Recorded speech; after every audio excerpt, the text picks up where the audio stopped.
Alhamdulillah, Alhamdulillahirabbil alamin. Wassalatu wassalamu ala asyrafil anbiya'il mursalin wa ala alihi washabbihi ajmain. Allahumma shalli ala Muhammad wa ala ali Muhammad. Allahumma shalli ala Muhammad wa ala ali Muhammad. Allahumma shalli ala Muhammad wa ala ali Muhammad. Asyhadu an la ilaha illallah wa asyhadu anna Muhammadan abduhu wa rasuluh. Assalamualaikum warahmatullahi wabarakatuh. Jumaat Mubarak untuk semua teman-teman, saudara, keponakan, adik-beradik, family, everyone in this group. Alhamdulillah, we meet again. Dah lama, as usual, dah lama tak upload video, terlalu sibuk dengan dunia until buat saya terfikir tentang waktu. This is also the topic that I nak share daripada I think since last week lah. Cuma tak ada waktu. Dan bila ada waktu pula tu I need some rest. Dan baru recover daripada flu. 1 minggu lebih kena flu. Dan I know it's a season ramai orang yang lagi sakit-sakit. Semoga Allah berikan kesembuhan. Semoga Allah mencabut atau delete ataupun mengampuni dosa-dosa kita daripada sakit-sakit yang kita alami. Alhamdulillah kita dapat jumpa lagi. Hari ni saya nak share a bit about waktu. Kalau kita tengok waktu time frame yang kita ada, banyak nikmat-nikmat yang Allah berikan pada kita ni terlalu banyak lah. Kita tak boleh kira. Salah satu waktu. Kita kadang-kadang kita kata aku cinta Allah, aku cinta Rasulullah. Itu semua seperti for me sendiri. Kalau I kata I cinta Allah, I bohong. Kalau I kata I cinta Rasulullah, I bohong. Okay, why? I cuma boleh ucapkan, tapi I tak nak berusaha untuk membuktikan yang I ni betul-betul cinta Allah ataupun cinta Rasulullah. Jadi dengan kita tinggalkan terlalu banyak sunnah, kita tinggalkan dan terlalu banyak perintah-perintah Allah kita tinggalkan, malah kita cari pembenaran dengan law, undang-undang ataupun perintah Allah. Banyak yang kita cari pembenaran untuk puaskan hawa nafsu kita. Kita beri alasan itu, alasan ini. Jadi tentang waktu ni sesuatu yang kita lalai, kita lupa. Kalau dalam Al-Quran banyaklah kita boleh jumpa daripada surah Al-Imran, even surah Al-Baqarah, banyak surah. Ada juga surah tentang waktu demi waktu. So kita tahu tapi kita lalai. Maksud lalai tu, kita faham waktu itu, time itu precious, tapi kita masih lalai because kita selalu fikir bahawa kita masih boleh tinggal lagi lama dalam dunia ni. Kita masih fikir kita ni masih boleh hidup mungkin sampai malam ataupun sampai besok. Kita jangan cakap sampai lagi berapa tahun lah. Kita just short period of time. Kita fikir aku masih boleh hidup sampai malam ataupun masih besok. So apa-apa kerja yang aku ada, aku boleh lakukan nanti. Jadi kita ada perkataan nanti ni. Nanti boleh lah. Because bila kita kata nanti, bermakna kita yakin 100% kita boleh hidup ni sampai nanti. Jadi kita boleh buat kerja-kerja kita. Jadi inilah sifat-sifat yang Allah benci. Sifat-sifat syaitan, sifat-sifat orang-orang munafik, sifat-sifat iblis, syaitan ni semua. Dia suka orang-orang malas, orang-orang yang selalu kata nanti. We have to understand perkataan sabar dan nanti. Ini sabar dan nanti ini dua perkara yang berbeza. Sabar dalam Islam itu sesuatu yang kita kerjakan, dan setelah kita kerjakan kita bersabar dan bertawakal. Itu maksud sabar. Jika ada apa-apa ujian kita bersabar. Tapi bukan sesuatu pekerjaan yang kita harus lakukan ataupun wajib lakukan, kita kata sabar nanti dulu. Kita gunakan perkataan sabar tu sebagai perkataan nanti, kita gantikan. Jadi we have to understand this. Waktu tu very very important. Kita terlalu lalai dengan waktu sehingga kalau kita tengok diri kita sendiri, bila kita nak kita banyak gunakan waktu untuk mengejar dunia, tapi kita tak gunakan waktu ini untuk akhirat kita. Kalau kita tengok, kita sanggup kerja keras untuk kejarkan waktu untuk mendapatkan handphone baru.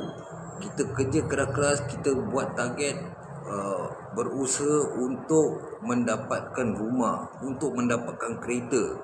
Kita kerja keras, gunakan waktu ni bekerja keras untuk usaha supaya kita punya jabatan dapat dinaikkan, jadi manager, supaya gaji kita makin besar.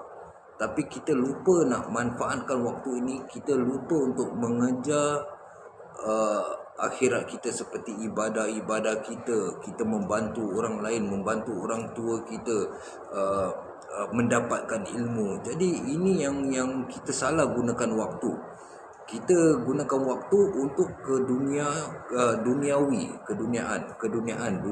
tapi kita tak gunakan waktu ini yang Allah beri pada kita ni dengan benda-benda yang lebih manfaat. Lagi-lagi ramai di kalangan kita ni malas belajar, malas ambil ilmu. Ilmu itu sesuatu perkara yang wajib dalam Islam untuk kita mencari ilmu.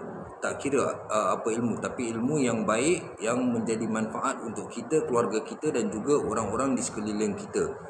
Tapi kita terlalu malas. Kita fikir cukup untuk aku solat, berpuasa, buat sedikit solat sunat, qabliyah, ba'diyah, just simple-simple baca Quran. Itu je yang kita fikirkan. Tapi banyak lagi perkara yang yang Allah beri kita kesempatan waktu kita sihat ni, waktu itu yang kita lalai. Kita fikir aku masih ada waktu, nanti aku boleh lakukan, nanti aku boleh baca Quran, nanti aku boleh belajar. Ini aku tak payah usaha because suami aku ataupun isteri aku lagi kerja, boleh support aku, ataupun orang tua aku, untuk anak-anak yang belum lagi bekerja. They think that tak apa, aku masih ada orang tua, nanti orang tua aku masih boleh support aku. Sekarang aku tak payah nak stres, nak gunakan waktu aku untuk mencari ilmu. Jadi kita gunakan waktu-waktu kita untuk perkara-perkara yang tidak bermanfaat. Kita jumpa kawan-kawan kita, kita main motor, kita belajar benda yang bukan-bukan, benda yang tak baik. Walaupun benda tu tak haram dalam Islam, tapi kita boleh menjadi haram. Seperti kita buang waktu, kita duduk dengan kawan-kawan kita dengan discussion benda-benda yang tak ada manfaat. Kita discuss tentang, contoh kita discuss tentang bola dengan kawan-kawan kita. Bola itu tak haram, tapi ada beberapa perkara itu yang boleh jadi haram, seperti kalau kita pergi stadium, bercampur perempuan lelaki. Tapi I don't want to talk about that. I'm talking about waktu ni. Kita gunakan waktu, kita kata okay, aku rest dengan kawan-kawan aku, then we discuss tentang bola. So tentang bola ni tak dosa, tapi kita tak sedar bahawa kita gunakan waktu tu untuk perbualan yang tak bermanfaat, dan perbualan itu boleh mencetuskan satu perdebatan antara kita. Kalau ada yang sokong tim ni, ada sokong tim ni. Jadi kenapa kita tidak mau gantikan waktu itu dengan perkara-perkara yang lebih bermanfaat? Contoh, kita jumpa kawan-kawan kita hari-hari, kita tanya dia, kita dapatkan ilmu. Pasti kawan kita ni ada ilmu yang sesuatu ilmu yang kita tak ada, ataupun orang tua kita belum lagi ajar. So kita boleh tanya dia, okay, so apa yang kau ada? We discuss about tentang kehidupan. Macam mana kehidupan kita nak perbaiki kehidupan kita? Macam mana cara kita untuk membantu orang-orang yang susah? Bagaimana cara kita untuk pegang pada akad ataupun amanah yang diberikan pada kita? Because kita terlalu lalai dan terlalu tak ambil berat the importance of amanah, akad, tanggungjawab. Jadi bila kita orang yang tidak bertanggungjawab, kita akan lalai dengan waktu. Jadi ada beberapa orang yang katakan jangan kerja terlalu keras, ni kau masih sihat, nanti bila dah sakit nanti apa yang kau usahakan tu tak dapat cover balik. Okey. Kalau kita ambil perkataan itu, jangan overwork sampai kita sakit, itu satu persepsi ataupun konsep yang salah. Why I say salah? Because I've been through kalau dalam we talk about my work, because my work business dah almost 30 years. So I gunakan waktu I tak ambil off day, I tak ambil holiday, I tak ambil apa-apa rest day. So my rest, when there's no job, then I rest kejap, then I continue. I use 100% or maybe 110% of my waktu dengan mengambil kesempatan yang Allah berikan. Allah berikan kesihatan, selagi Allah berikan kesihatan ini aku harus berusaha. Tapi kalau kita punya mindset, kita fikir aku kerja cukup sampai sini, aku tak nak kerja mati-matian, nanti aku sakit. Apa yang aku kerja ni dah cukup untuk aku memberi nafkah untuk keluarga aku. That means bila kita dah terfikir gitu, kita termasuk golongan orang-orang yang mementingkan diri kita sendiri, orang-orang yang selfish. Okay, why I say that? Because kita cuma pentingkan diri kita dan keluarga kita. Memang benar dalam Islam kita harus dahulukan keluarga kita. Setelah keluarga kita, jiran kita. Setelah jiran-jiran kita, baru orang-orang yang di sekeliling kita. That means kalau kita kata cukup untuk aku kerja di sini dengan gaji mungkin $1,000 atau $2,000 per bulan, cukup untuk aku beri nafkah dengan keluarga aku tak ada hutang lagi dengan orang, so dah cukup. Kita hanya mementingkan diri kita sendiri. Kita tak sedar bahawa jika sesuatu terjadi pada tetangga kita, jiran-jiran bersebelahan rumah, mereka tak makan, seperti kes yang baru-baru terjadi di Indonesia, satu keluarga tu 4 orang mati kerana kelaparan, tak makan hingga 3 minggu. Siapa yang salah? Yang salah itu jiran-jiran dia, tetangga dia, kerana tidak ambil berat, tidak membantu. Jadi orang-orang itulah yang harus tanggung dosa dan dia punya kepedihan orang yang meninggal tu, yang 4 orang keluarga tu meninggal, kerana mereka secara tidak sengaja mereka dah menzolimi tetangga mereka. Mereka tidak ambil tahu ataupun tidak peduli dengan apa yang terjadi pada pada keluarga jiran kita. Jadi sekali lagi, waktu tu very important. Kalau kita fikir waktu ni kita gunakan untuk dunia, tak salah. Tapi dunia tu kita, walaupun kita hidup di dunia sementara ni, kita masih ada tanggungjawab. Kita kejalan dunia, masukkan dunia kita ni dengan akhirat together. Kita jangan masukkan tanggungjawab kita dan akhirat later, tapi kita masukkan akhirat dulu, baru tanggungjawab kita di dunia ini. Maksudnya seperti ini, aku harus cari nafkah. Aku cari nafkah kerana Allah perintah aku untuk mencari nafkah untuk keluarga aku. Jadi kita letakkan Allah dulu. Jadi Allah perintahkan aku, jadi Allah dulu. Allah perintahkan aku untuk mencari nafkah untuk keluarga aku, untuk dunia. Jadi Allah dulu baru dunia. Bukan aku nak kerja untuk family aku. Semoga apa yang aku kerja ni beri nafkah dengan family aku, Allah beri aku pahala ataupun pahala jihad. Bukan salah satu jihad adalah bila seseorang itu mencari nafkah, bila dia keluar, itu adalah jihad. Jadi kenapa kita tak nak ambil opportunity ni, peluang waktu ini, dan hidup kita ni penuh dengan jihad. Semoga kita mati dalam keadaan sebagai sebagai Allah Akbar, untuk Allahu Akbar, boleh lupa perkataan simple ni, sebagai syuhada. Ya. Jadi salah satu syuhada, orang mati dalam jihad. Dan jihad itu, kata Rasulullah, bukan hanya orang berperang dalam agama. Kerana salah satu sahabat Rasulullah sallallahu alaihi wasallam tanya pada Rasulullah, that means after this dah tak banyak lagi orang mati sebagai syuhada, kerana dah tak banyak peperangan. Jadi Rasulullah kata banyak orang umatku, di antara umatku banyak juga yang akan mati syahid, kerana salah satunya sakit perut. Bila kita mati sakit perut, so sakit perut tu ada banyak lah. We have to understand sakit perut seperti apa, diarrhea ke, sakit perut ada kanser ke, macam mana. So itu lebih dalam, so we don't talk about that first. Jadi salah satu jihad, kalau kita nak mati sebagai syuhada, setiap hari kita gunakan waktu kita ni dengan benda-benda yang melibatkan jihad. Jadi seperti kita fokus, bila aku bangun tidur hari ni, aku mesti cari ilmu dan bekerja daripada aku buka mata sampai aku tidur.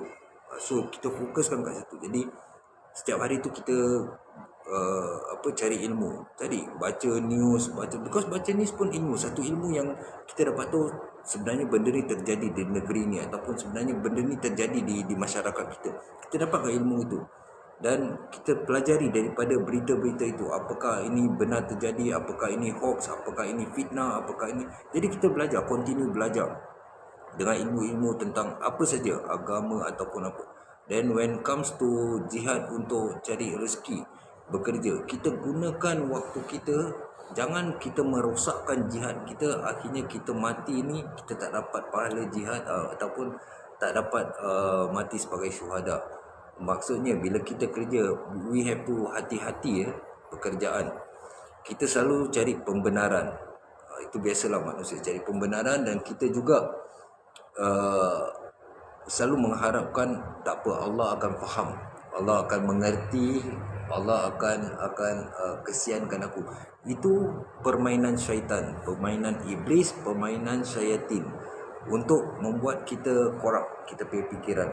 Jadi kita selalu, bila kita mencari pembenaran, kita tahu itu definitely daripada syaitan. Kalau kita teruskan mencari pembenaran, that means kita dah agree, kita dah setuju dengan syaitan. Tapi kita ketepikan Allah, kita tolak ketaatan kita pada Allah, tapi kita menyokong atau kita agree dengan apa yang syaitan try korup. So I kasih contoh tentang pekerjaan. Kita tahu di pekerjaan ini, kalau kita kerja di dalam bank atau di dalam hotel yang penuh dengan riba, penuh dengan dosa-dosa zina semua. Jadi kita mencari pembenaran, kita tolak perintah Allah, kita tolak ketaatan kita pada Allah Subhanahu Wa Taala, dan kita sokong dengan bisikan syaitan. Is okay, kita kerja sini, kita tak izinkan orang ni berzina di dalam hotel ni. Aku cuma resepsionis saja. Jadi aku tak ada kuasa untuk nak halang orang-orang ni untuk jangan buat zina. Niat aku untuk mencari rezeki. Jadi kita mencari pembenaran dengan berdasarkan niat kita dalam hati. Niat aku lah ni, niat aku untuk tolong suami aku, niat aku. Tapi that means kita continue mencari pembenaran. Dan Allah tidak perlu pembenaran. Sebelum kita menjelaskan, Allah dah tahu apa yang ada dalam hati kita dan ilmu kita, berapa banyak ilmu kita ada. Dan bila Allah tahu, kita dah faham bahawa di manakah terletaknya halal dan di mana terletaknya haram, tapi kita masih lakukan, kita cuba menghalalkan benda yang haram. That means kita menolak perintah Allah, dan kita tidak mau taat dengan Allah. Sedangkan dalam surah Al-Baqarah kita dah kita baca dan faham bahawa kita terima Rasulullah, kita terima Al-Quran dan firman-firman dan perintah-perintah Allah, tapi dan kita juga akan dah berjanji bahawa kita akan taat. That means we will follow 100% apa yang Allah Subhanahu Wa Taala dah perintahkan pada kita, dan juga Rasulullah Sallallahu Alaihi Wasallam. Jadi daripada situ we have to think again. Bila kita gunakan waktu untuk kerja, carilah kerja yang halal. Kerja yang halal itu adalah kerja banyak kita harus tengok. Kerja yang tidak berikhtilat, kerja yang tidak mendatangkan fitnah, kerja yang tidak bercampur lelaki perempuan, kerja yang tidak ada bercampur dengan riba. Especially company kita. Kita tahu company kita ni bos kita dia nak ambil loan bank yang ada riba untuk menjalankan bisnes. Untuk bisnes ini, supaya bisnes ini kita dapat membayar gaji karyawan. Kita dah tahu sumber wang tu daripada benda yang haram, iaitu riba bank. Tapi kita mencari pembenaran is okay, because aku karyawan, aku dah nasihatkan bos, tapi bos masih nak ambil loan bank. Jadi tanggungjawab aku dah lepas. Belum lagi lepas, kita dah tahu bahawa benda tu haram, dan kita tahu sumber gaji kita daripada sumber yang haram. Kenapa kita harus mencari pembenaran untuk memuaskan nafsu kita? Jadi we have to think very carefully. Kita jangan kata itu urusan bos, aku cuma karyawan, aku tidak mau ambil tahu. Kalau benar-benar kita tak tahu, is okay. Tapi kalau once kita dah tahu bahawa kita punya bos, majikan kita ni ada involve dalam riba atau benda-benda yang haram di dalam bisnes, we have to quit. Kita jangan takut kelaparan, kita jangan takut kemiskinan, tapi kita takut pada Allah. Percayalah, yakin kalau kita berhenti dengan satu pekerjaan yang ada riba itu, walaupun kita belum lagi dapat kerja lain, kita berhenti kerana Allah, kita takut akan dosa dan azab daripada Allah, insya-Allah Allah akan kasih ganti kita dengan rezeki yang lebih banyak dan lebih baik serta lebih barakah. Jadi we have to think very carefully bila kita nak cari kerja. Jangan selalu cari pembenaran. Bila seseorang tu cari pembenaran, we have to know bila kita nak start cari alasan pembenaran, automatically kita tahu, okay, ni daripada syaitan, I have to fight. Aku harus berjuang, aku harus berjihad untuk melawan hawa nafsu aku, untuk melawan bisikan syaitan. Aku harus taat pada Allah Subhanahu Wa Taala. Jadi aku harus gunakan waktu aku ini untuk benda-benda yang bermanfaat. Aku harus cari ilmu, aku harus bekerja selagi aku masih ada kesihatan. Allah beri aku kesihatan, selagi aku mampu aku harus kerja. Aku jangan mencari pembenaran, aku ada waktu, aku boleh lakukan ini nanti sore, nanti malam atau besok. Itu kita dah termasuk orang-orang yang sombong, orang-orang yang tidak percaya pada ajal. Kita yakin bahawa ajal tu di tangan kita dan kita tahu kita akan mati. Kita punya waktu lagi untuk hidup dan melakukan kerja-kerja itu. Tapi kalau kita dah tahu we already set dalam kita punya mindset bahawa ajal tu can come anytime, dan apa pun tanggungjawab kita dan kerja-kerja yang kita ada, kita harus lakukan sekarang. Tidak ada perkataan nanti, tidak ada perkataan santai je, kita jangan keburu, jangan terlalu ni. We have to stop all that. Jadi sekali lagi, gunakan waktu kita untuk mengejar ilmu, beribadah, membuat perkara-perkara yang baik, untuk mencari rezeki dan sebagainya, benda-benda yang bermanfaat. Dan kita jangan gunakan waktu kita dengan benda-benda dunia yang kita selalu kejar. Aku nak kerja, aku gunakan waktu ini untuk kerja, dapat gaji aku nak beli motor. Aku kerja keras, dapat gaji aku nak simpan untuk beli handphone, iPhone. Aku dapat gaji, aku nak simpan duit, ataupun aku close deal, aku nak beli rumah untuk orang tua aku. Jangan fikir pasal itu, because when kita kerja kerana dunia, itu yang membuat kita stres. Tapi kalau kita kerja untuk kerana Allah, dan kita tahu bos yang paling besar kita adalah Allah Subhanahu Wa Taala, kita dah tak payah think about kita punya kesihatan. Walaupun kita kerja keras, like me, I tak takut sakit. Selagi I boleh kerja, you can ask I punya team, I punya karyawan semua, I boleh kerja daripada pagi, I bangun tidur sampai pukul 3 pagi, sampai pukul 5 pagi, sometimes I tak tidur langsung. Because selagi I boleh buat kerja, I akan lakukan kerja, selesaikan semua tugas-tugas. Because sakit yang I akan dapat, itu semua dengan izin Allah. Kalau Allah dah kata time untuk kau rehat, kau dah terlalu kerja banyak, aku kasih kau sakit, biar kau istirahat, then I sakit. Tapi Allah tahu selagi I punya waktu untuk mencari nafkah dan menjalankan amanah serta tanggungjawab, Allah tidak akan mendatangkan penyakit pada diri saya sendiri, dan saya insya-Allah dapat bekerja dengan waktu yang lama dan dapat menjalankan tanggungjawab. So I need you all to do the same thing. I ni cuma manusia biasa, I ada banyak dosa. So we have to share knowledge with each other. Then from there, insyaAllah kita akan bertemu di akhirat. Because salah satu hadis hadis sahih daripada Bukhari dan Tirmizi tentang macam mana kita dapat masuk syurga melalui kawan-kawan kita. Jadi kita nak kena cari orang-orang yang baik, orang yang selalu beribadah. Kita nak kena dekat dengan orang-orang ini, because salah satu punca asbab untuk kita masuk syurga daripada kawan-kawan kita. Kalau macam kita ada grup ni, letaklah mi ada dekat neraka, kat jahanam, nauzubillah.